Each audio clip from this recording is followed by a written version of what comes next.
The United Nations is marking the 20th anniversary of its Convention on the Law of the Sea. It's an agreement that governs countries' responsibilities across the oceans. But it comes at a time of numerous maritime disputes in the South China Sea and heightened tensions between China and some of its maritime neighbors, including Japan and Vietnam. CCTV's Nick Harper is live for us at the UN headquarters in New York. Nick.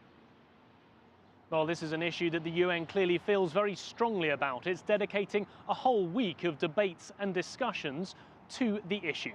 Opening today's event, the Secretary-General Ban Ki-moon said that the convention was one of the most significant and visionary agreements of the 21st century, one that provides, he says, the basis for peaceful cooperation and legal certainty. But in many ways, today's event was more about what was left unsaid.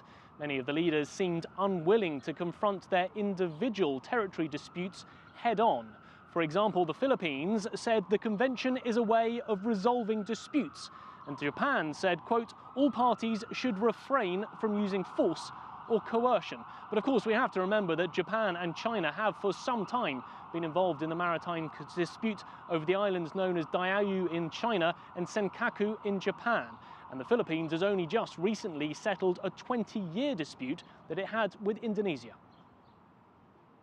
And Nick, we've seen several weeks of anti-China protests in Vietnam after China started drilling operations inside a neighboring zone of the South China Sea, which the Vietnamese leaders claim belong to them. Anything new with that?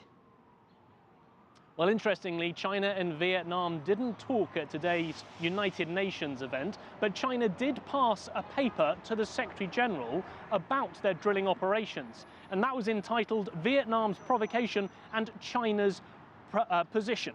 And in it, it said, in the face of Vietnam's provocation and its actions on the sea, China has exercised great restraint. Also today, in the last month, China said that Vietnam had carried out 1,400 ramming raids against Chinese vessels. And just last week, Vietnam showed TV footage that it said showed a Chinese ship ramming a Vietnamese vessel, which later sank. Elaine? All right, CCTV's Nick Harper live at UN headquarters in New York.